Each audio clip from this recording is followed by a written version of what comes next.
Hey guys, welcome back to Long Division Masterclass. Today I'm going to show you how to do division with a 4-digit dividend.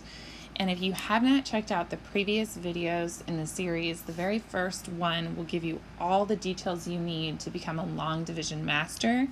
And this one will be a lot quicker and we're going to speed it up. So I already have my mnemonic device written out here to the side for does McDonald's sell burgers with cheese? And that stands for divide, multiply, subtract, bring down, and check. And those are the steps that we are going to follow to do long division. Now, there is a space between the bring down and check because check happens last. It only happens once. These first 4 steps, you repeat as many times as you need. And since we have a 4-digit dividend today, we're going to repeat it a lot more. So let's get our problem set up. First, we're going to make our long division symbol, and then we are going to write our dividend in the din and our divisor under the visor or out to the left. Now, all of those things are explained in the very first video, so I really recommend that you go back and watch. Now we're ready to start with step 1, which is divide. And in long division, we take it 1 digit at a time unless we need more. So we're going to start with 8 and just do 8 divided by 6. So 6 will go into 8 1 time. Now we're ready to multiply. We multiply the number that's on top by the number that's the divisor over here in the divisor. So 1 times 6. Because we were asking how many times does 6 go into 8? We said 1 time, just one group of 6. 1 group times 6 is just 6. And now we're ready to subtract. 8 minus 6 is 2. And we're now ready for our bring down step. We're going to bring down the next number, which is 9. I am going to have to move my problem down to give myself a little more space. Okay, we now have a 2-digit number that we're going to use as our dividend for the moment. We're back to the divide step. We're going to do 29 divided by 6. So we're asking how many times does 6 go into 29? And in the previous videos, I talked about using the side of your paper to skip count by the divisor. So our divisor is 6. So in this case, we would skip count by 6s. Now, you don't have to do this, especially if you have a really good handle on your multiplication facts. But if you're struggling, or if it's a number like 6 or 9 or 8 where you don't really know those facts maybe quite as well, skip counting down the side of your paper is awesome. It gives you a couple benefits.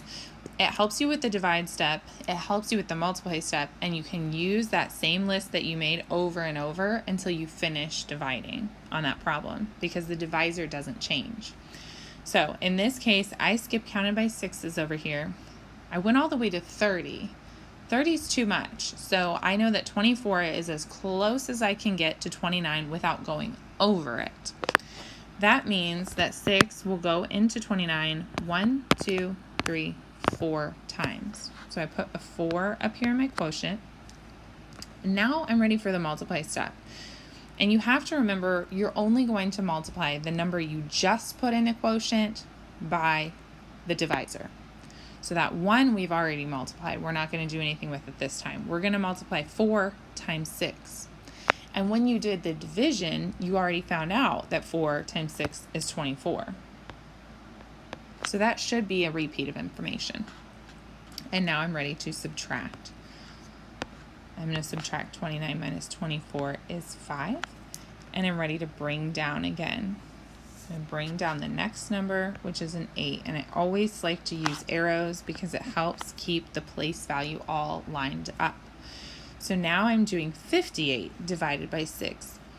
I've already started my skip counting over here, so I can just continue it on. And that way, I don't have to start from scratch every single time. So I've gone all the way up to 60, and I know 60 is too much, so 54 is as close as it gets. Now, that was 1, 2, 3, 4, 5, 6, 7, 8, 9 times. So I can put a 9 up here. And I knew, now I'm ready for multiplication, and I already knew that 9 times 6 is 54. I'm now ready to subtract. And I get 4. Okay, I'm going to bring down the next number. I'm ready for the bring down step. Bring that 7 all the way down. And I now have 47. I also have run out of room. So let me make a little adjustment here. Oops. See if we can adjust and move all of this up just a little. Okay. You want to leave yourself plenty of space on your paper for that. Okay, so we are doing 47 divided by 6, and we've already skip counted. So all we need to do now is say, okay, 48's too much, so it's 42, and that was 1, 2, 3, 4, 5, 6, 7 times. So 6 will go into 47 7 times, and on our multiply step, we knew that 7 times 6 was 42. Remember to only multiply the digit that you just put up there by the divisor. And now we're ready for our subtract step. 47 minus 42 is 5. We're back to bring down, and we don't have anything else to bring down. That means we're done with those steps. That means we have our answer, and we're ready to check our answer. If you want more information about how to check your answer, go back and see that Division Masterclass number 1. It will have all the information you need.